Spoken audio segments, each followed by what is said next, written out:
Bismillahirrahmanirrahim. Assalamualaikum warahmatullahi wabarakatuh. Alhamdulillahilladzi wa kafa. Wassalatu wassalamu ala asyrafil anbiya'i wal mustafa wa ala alihi wa ashabihi ahli sidqi wal wafa. Asyhadu an la ilaha illallah wahdahu la syarika lah wa asyhadu annaka Muhammadan abduhu wa rasuluh. Ayyuhal muslimun ittaqullah haqqa tuqatih wa la tamutunna illa wa antum muslimun. A'udzu billahi minasy syaithanir rajim. Bismillahirrahmanirrahim. Allahu nurus samawati wal ardh. Masalu nurihi kamishkatin fiha misbah. Al-misbahu fi zuzazatin. Az-zuzazatu ka'annaha kawkabun durriyyun yuqadu min syajaratin mubarak zaitunatin la syarqiyyati wala gharbiyyah yakadu zaituha yudi walau lam tamsassu nar nurun ala nur yahdillahu linurihi man yasha. Al-ayat. Wa qala Rasulullah sallallahu alaihi wasallam an Ibnu Umar radhiyallahu anhu qala kunna ma'a sayyidil awwalin wal akhirin fadana a'rabi fi safarin wa qala aina turid ila ahli. Hadratul Mukarramun, para alim ulama, para zu'ama bil khusus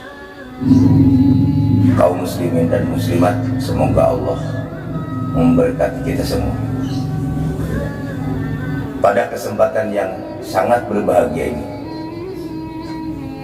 izinkanlah saya untuk menyampaikan sepatah dua patah kata berkaitan dengan acara haflah, acara yang sangat sakral. Alhamdulillah, acara ini yang kita tunggu-tunggu bersama, bahwa ini bisa terlaksana dengan baik. Semoga acara ini pun dihadiri oleh ruh baginda Muhammad Rasulullah sallallahu alaihi wasallam. Saudara hadirin kaum muslimin rahimakumullah, Islam adalah agama samawi, agama yang turun dari ilahi, secara konseptual, logis, komprehensif, sempurna. Agama yang berdasar kepada tiga asas. Pertama adalah rukun iman, buahnya adalah rukun Islam menjadi amalan keseharian. Dan ketiga, ihsan sebagai bukti etika dan estetika, dan itulah disebut akhlak. Satu ketika baginda Rasulullah sallallahu alaihi wasallam, hal ini telah diriwayatkan dan disampaikan oleh hadis yang diterima dari Umar bin Khattab radhiyallahu anhu. Ketika beliau berkumpul dengan para sahabat berikut baginda Muhammad Rasulullah sallallahu alaihi wasallam, tiba-tiba ada seorang sahabat bangsa Arab. Beliau mendekat kepada beliau. Orang Arab ini mendekat kepada beliau, badana Arabi, dan beliau baginda menanyakan, aina turid, wahai orang Arab, Anda bermaksud menuju kemana? Jawaban orang itu, ila ahli, saya ingin mendatangi saudara. Kata baginda, halaka ilayya khairu, hidupmu ingin sukses? Kata baginda. Tentu jawaban itu bakal menjawab, naam, jelas tidak ada siapapun di dunia ini hidupnya yang tidak ingin sukses, sukses di dunia dan sukses di akhirat. Beliau menjawab, tashhad, bersaksilah kalian, asyhadu an la ilaha illallah wa asyhadu annaka Muhammadan abduhu wa rasuluh. Itulah hadis Bukhari Muslim yang diriwayatkan oleh Umar bin Khattab. Pada kali ini,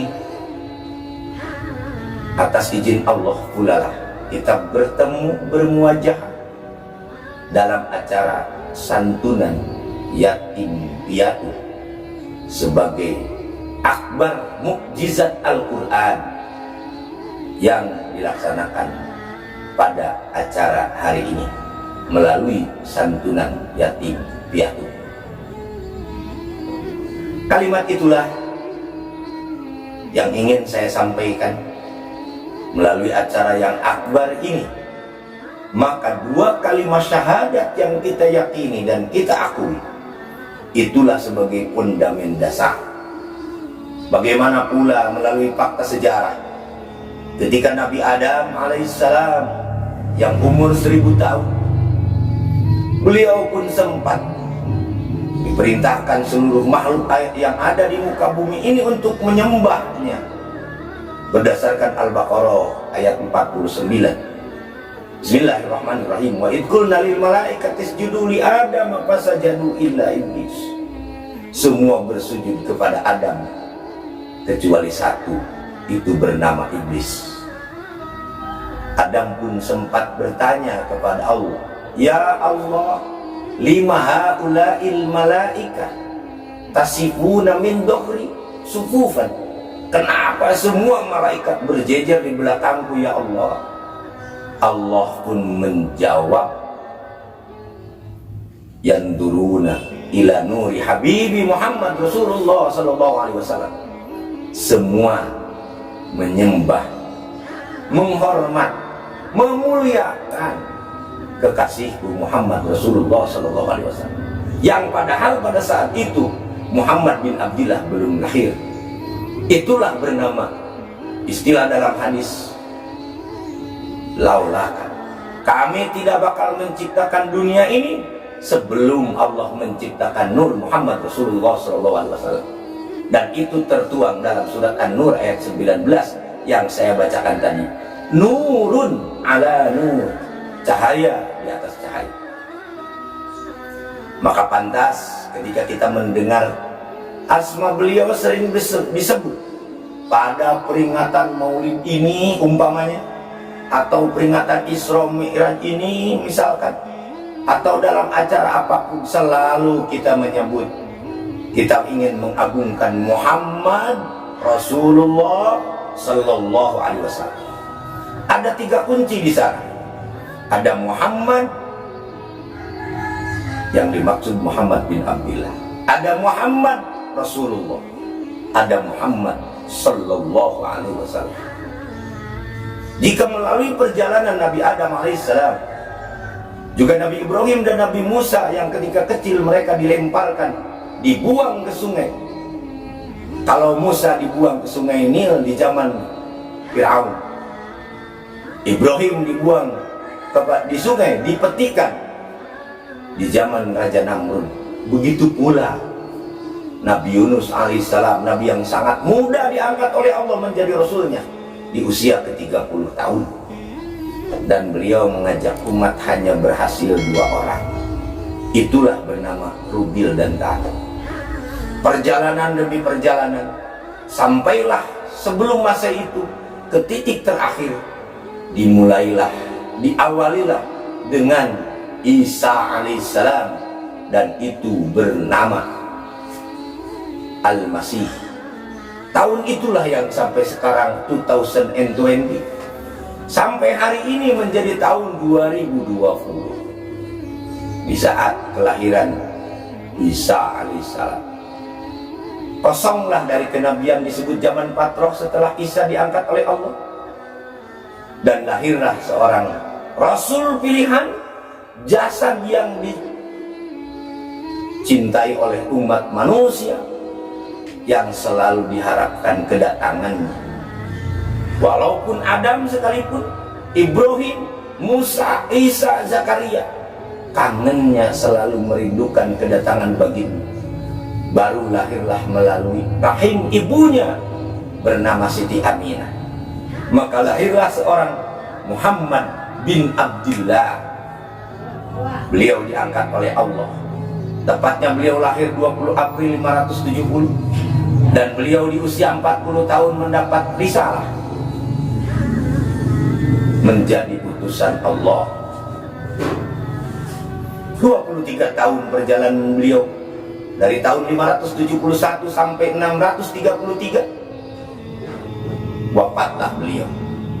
Sebagai Adamnya, tentu wafatnya beliau tidak berarti serta-merta berhentinya Al-Quran, dan tidak berarti bahwa Islam harus berhenti di sana. Maka beliau bersabda, al-ulama warasatul anbiya, ulama lah ahli waris para nabi, dan mereka punya tugas mulia untuk melanjutkan risalah baginda. Saudara hadirin rahimakumullah, perjalanan demi perjalanan, maka beliau dilanjutkan oleh para sahabat ketika Abu Bakar selama 2 tahun. Itulah fakta sejarah. Dan Umar melanjutkan kekhilafahannya selama 10 tahun. Bahkan sahabat terkaya bernama Utsman bin Affan, beliau memimpin selama 14 tahun. Dilanjutkan oleh Ali bin Abi Thalib. Kelanjutan itulah Islam tetap berjaya sampai dinasti Umayyah selama 200 tahun, dan dilanjutkan dengan dinasti Abbasiyah selama 400 tahun. Genaplah sudah 600 tahun, dan lahirlah pada tahun itu, pada abad itu, bernama Sultanul Aulia Qutbur Rabbani Gausus Samadani di Irak, bernama Tuan Syekh Abdul Qadir Jailani, tepatnya tahun 1077 Masehi. Itulah orang yang pertama mendapat ruh Ahmad Muhammad. Maka jangan kaget ketika kita di Manaqib sering menyebut kum biizni, tidak menyebut kum biiznillah. Kenapa? Karena di beliau ada dan mendapat anugerah ruh Ahmad Muhammad. Apa itu Ahmad? Surat As-Saff ayat 6 menyebut ya'ti mimba bismuhu Ahmad, bahwa baginda asal makna dan asal namanya adalah Ahmad. Karena sikap dan akhlaknya sangat terpuji, tidak ada cacat satupun. Orang Arab menyebut kalau orang yang dipuji dalam bahasa Arab disebut Muhammad. Terus berlanjut peradaban Islam, dan itulah fakta sejarah. Di saat 1901 lahirlah tokoh besar bernama Haji Muhammad Soekarno. 1928 ketika negeri ini masih disebut Nusantara, maka lahirlah Sumpah Pemuda, berbangsa satu bangsa Indonesia, berbahasa satu bahasa Indonesia. Kata Indonesia mulai lahir. Tepatnya 1945 tanggal 17 Agustus maka negeri ini dimerdekakan. Jadilah Negara Kesatuan Republik Indonesia. Perjalanan Soekarno tidak mudah sampai beliau memimpin negeri ini menjadi kebanggaan bangsanya, sekaligus juga dikenal di seluruh dunia. Bertafakurlah beliau, bermunajatlah beliau kepada Allah, merindukan negeri ini menjadi baldatun thayyibatun wa rabbun ghafur. Satu ketika beliau mendapat anugerah Bismillah. Apa yang telah disampaikan oleh Allah kepada Nabi Sulaiman alaihissalam, Nabi Daud alaihissalam, bahkan kepada baginda, semuanya mengakbarkan Bismillah. Karena mendapat anugerah rahasia Bismillah. Pantas dan layak ketika kita masuk, pintu gerbang yang tertulis di depan adalah Allahumma inni as'aluka bihaqqi bismillahirrahmanirrahim la hawla wa la quwwata illa billahil aliyyil azim. Kita memohon atas haknya keagungan Ismullah, Asma Allah yang Rahman dan Rahim, dan ternyata kita bukan siapa-siapa. La haula wala quwata illa billahil aliyyil azim. Maka pantas ketika beliau menyatakan bahwa tidak pernah ada satupun di dunia ini yang mampu mencairkan harta amanah yang dititipkan oleh Allah dari sejak Nabi Daud, diakbarkan oleh Nabi Sulaiman, bahkan Nabi Agung. Apa itu harta anfal, apa itu intokiyah, apa itu harta makdan, goring, sekaligus juga tabut sakinah, bahkan harta rampasan perang di republik ini tidak pernah ada yang mampu mencairkan atas nama beliau Bung Karno kecuali orang yang mendapat ruh Ahmad Muhammad. Itulah sebabnya hari ini kita rayakan bagaimana sebetulnya penggunaan harta. Itu dijawab dalam surat Al-Anfal. Bismillahirrahmanirrahim. Yas'alunaka 'anil anfal.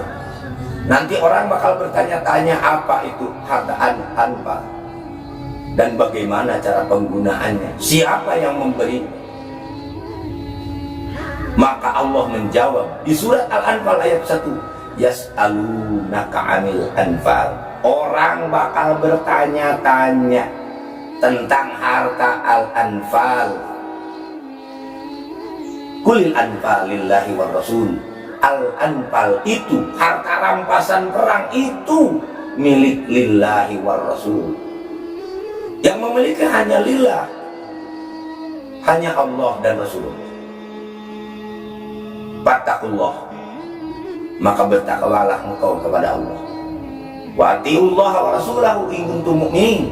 Taatlah engkau kepada Allah dan Rasulnya jika engkau menjadi orang yang beriman.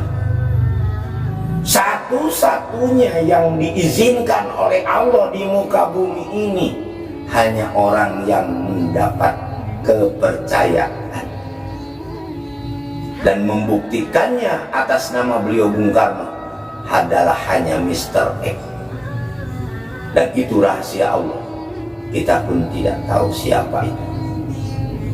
Maka hari ulang tahun kemerdekaan Republik Indonesia, Hakikatul Istiqlaliyah Libina'il Biladil Indonesia, baldatun thayyibatun warabun ghafur. Hakikat kemerdekaan yang sebenar-benarnya untuk membangun negeri Indonesia menuju negara baldatun thayyibatun warabun ghafur. Gemah ripah, repeh rapi, loh Cina. Maka konsep yang pertama, harta ini akan digunakan untuk pembangunan pondok pesantren anak yatim. Kedua, harta ini akan digunakan untuk membangun Kabupaten Subang, bahkan Jawa Barat, dan insya Allah sampai menuju negara Republik Indonesia menjadi negara mercusuarnya dunia yang sering kita sebut negara terkaya di seluruh dunia. Harapan itulah yang kita cita-citakan dan kita pada hari ini rayakan. Itulah murni cita-cita Rasulullah SAW, dan itu rencana Rasulullah SAW. Maka konsep keagungan ini pada dasarnya adalah pembuktian akbarnya mukjizat Al-Quran tidak saja hanya dibaca menjadi hudan, tetapi juga Al-Quran harus menjadi akbar dengan pengamalan-pengamalan sesuai dengan perintah dan titah agama. Siapa sebetulnya dan apa makna itu? La ilaha illallah Muhammadur Rasul. Boleh kita pelajari dan kita telaah apa itu makna la ilaha illallah dan kenapa dilanjutkan dengan Muhammadur Rasulullah. Coba kita bareng baca la ilaha illallah Muhammadur Rasulullah. Sekali lagi la ilaha illallah Muhammadur Rasulullah. Sekali lagi la ilaha illallah Muhammadur Rasulullah. Coba simak, telaah, pelajari. Ketika kita menyatakan komitmen dalam diri, pernyataan dalam sikap, tidak pernah ada Tuhan selain Allah. Di sana tidak menggunakan waw. Kalimat itu tidak la ilaha illallah wa Muhammadur Rasulullah, tapi la ilaha illallah langsung Muhammadur Rasulullah. Tinggal kita ada question, ada sebuah pertanyaan, siapa Muhammad di sana? Pak Somad menyebut Muhammad dalam hal ini adalah bahwa sallallahu alaihi wasallam, yang kata Syekh An-Nawawi Al-Bantani halaman 4 di kitab Pak Somad menyatakan bahwa sallallahu alaihi wasallam nurullahul ladzi la yatfa, cahaya Allah yang tidak pernah padam. Itulah hebatnya baginda, itulah agungnya Rasulullah. Bahkan yang sering kita dengar kata syafaat, hadisnya pun kita hampir pada umumnya para asatid paham. Qala Rasulullah sallallahu alaihi wasallam, ana awwalu syafi'in wa awwalu musyaffa'in.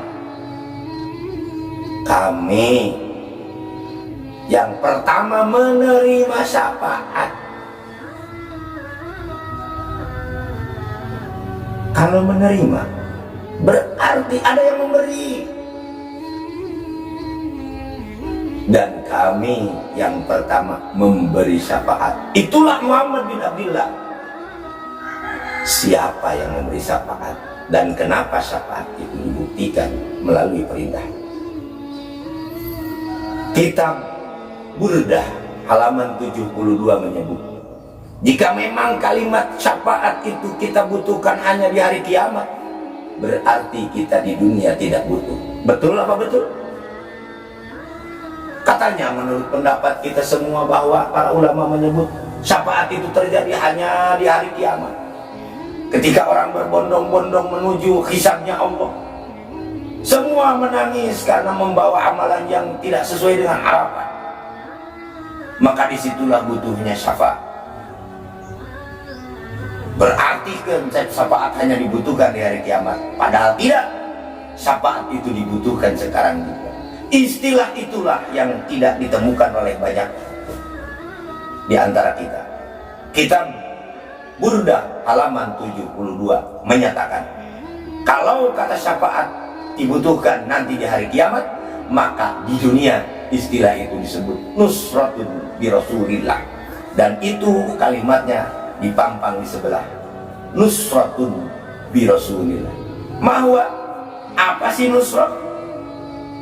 Wala takunun nusrah bi Rasulillah illa bittiba'i sunnatihi wa tarki ma kana ala khilafi syariatihi wa dzalika huwa taqwa. Syafaat itu tidak bakal terjadi tanpa mengikuti sunnah Rasul dan membuktikan diri menjadi pribadi yang takwa. Ada sebuah pertanyaan dalam hati kita, bagaimana untuk meraih itu? Maka konsep agama sesuai dengan petunjuk Rasulullah dibuktikan dengan acara hari ini melalui santunan yatim piatu. Kenapa yatim? Dan siapa yatim? Ingat, mereka sudah tidak berayah dan mereka pun sudah tidak beribu. Bagaimana riang gembiranya anak itu ketika lari-lari di sekolah, saling melempar dengan temannya dengan bolanya, sesuka bersuka ria di sekolahnya di saat belajar. Tapi bagaimana ketika dia pulang ke rumah, menangis di hati. Ketika dia berangkat ke sekolah tanpa bekal, boro-boro pakai sepeda. Derita mereka luar biasa. Dan bagaimana pula jika memang anak itu terjadi, Pak, musibah itu terjadi pada anak kita, hati kita terenyuh. Makanya pantas surat Al-Ma'un menyatakan, Ara'aital ladzi yukadzibu bid-din. Tahukah kalian orang yang mendustakan agama? Mereka yang menghardik anak yatim, yang tidak punya kepedulian terhadap anak yatim. Nabi sempat bersabda, ana wa kafilul yatim hakada. Aku dengan penanggung anak yatim bagaikan dua jari, jari tengah dan jari telunjuk. Semua bersamaan dengan Rasul masuk surganya Allah Subhanahu wa ta'ala. Maka beliau menitipkan, tolong perhatikan nasib anak yatim. Khairu baitin bil muslimin baitun yatimun yuhsanu ilaih. Rumah yang paling hebat, di situ ada anak yatim dan mereka diperlakukan dengan baik. Wa syarru baitin, rumah yang paling, bangunan yang paling jelek, di situ anak yatim tapi tidak diperlakukan dengan baik. Itulah sebabnya ini adalah momen yang sangat luar biasa. Kita ingin memuliakan yatim sesuai dengan petunjuk agama yang telah kita yakini. Dialah baginda yang disebut nurun ala nur, nurullahul ladzi la yatfa, cahaya Allah yang tidak pernah padam. Punya kepedulian terhadap anak yatim. Dan ingat, semiskin-miskinnya orang, kalau memang dia masih memiliki orang tua, ayah, ibu, mungkin beliau bisa masih menikmati suasana rasa kasih sayang dari ibu, kasih sayang dari bapak. Tapi bagaimana anak yatim nasibnya? Terlunta-lunta, hanya diurus oleh kakek neneknya yang sudah renta. Masya Allah, ya Sayyidahu ya Rasulullah. Mudah-mudahan hari ini hati kita tersentuh. Bagaimana nasib anak yatim? Sehebat keislaman kita, sehebat itu pula perhatian kita terhadap anak yatim. Tak panjang kami sampaikan ceramah ini. Mudah-mudahan menjadi asbab acara ini menggoyangkan arasnya Allah dengan mengagungkan asma-asma Rasulullah Sallallahu Alaihi Wasallam, yang pada akhirnya saya atas nama keluarga besar berterima kasih, dan kita mau berdoa bersama. Semoga doa ini diamini oleh baginda Nabi Agung Muhammad Rasulullah Sallallahu Alaihi Wasallam. Allahumma salli wa sallim ala sayyidina Muhammad wa ala alihi washabihi ajma'in, amin. Hamdan yuwafi ni'amahu yukafi mazidah. Ya Rabbana lakal hamdu kama yanbaghi li jalalika wa wajhikal karim wa 'azimi sultanik. Allahumma inni as'aluka bi fadli bismillahirrahmanirrahim. Ya Allah, Engkau yang maha pemurah, kami mohon padamu, anugerahkan pada kami atas karunia asma-asmamu yang maha mengasihi dan menyayangi. Wa bimunzilati bismillahirrahmanirrahim, limpahkan pada kami anugerah kemuliaan asma-asmamu yang maha penyayang, yang tidak pernah pandang sayang, maha pengasih yang tidak pernah pilih kasih. Irfa qadri, ya Rabb, angkatlah derajat dan kemampuan kami. Wa yassir amri, mudahkan segala urusan kami, ya Aziz ya Ghaffar. Washrah sadri, lapangkan hati kami, ya man huwa kafa, ya Ain Shad, Ain Sin Qaf, Alif lam mim. Alif lam mim shad. Alif lam mim ra. Amin. Duhai zat yang maha agung, zat yang maha mulia, zat yang maha bijaksana. Allahu la ilaha illa huwal hayyul qayyum. Hanya Engkaulah Tuhan kami, tidak ada Tuhan selain Engkau. Engkau yang maha hidup serta terus menerus menjaga dan memelihara makhluk. Bismillahirrahmanirrahim. Qudrah. Atas namamu ya Rabb, berkat anugerah kuasamu yang maha mulia, wa bisirril jabaruti wal adi, dan berkat rahasia Jabarut yang maha agung. Ij'alni min ibadikal muttaqin. Jadikan kami hamba-hambamu yang beriman dan bertakwa. Wa ahli ta'atika ajma'in, dan seluruhnya menjadi hamba-hamba yang selalu patuh dan tunduk seraya berserah diri padamu ya Rahman. Wa fa'alika ya Aziz ya Ghaffar. Jadikan kami semua untuk mendapat anugerah mukjizat Al-Quran hingga menjadi akhlak dan perbuatan.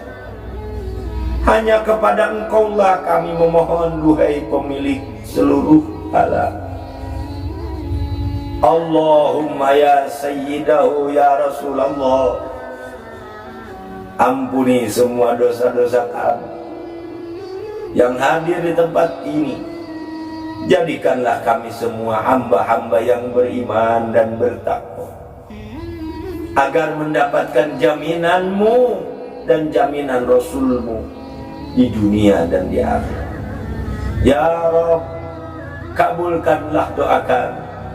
Jadikan pertemuan ini penuh barokah dan mendapat syafaat dari baginda Muhammad Rasulullah sallallahu alaihi wasallam. Rabbana atina fid dunya hasan wa fil akhirati hasan wa qina adzabannar. Amin ya rabbal alamin. Kurang dan lebihnya kami mohon maaf jika ada kata-kata yang kurang berkenan di hati. Hadanallahu yakum ajma'in. Wassalamualaikum warahmatullahi wabarakatuh.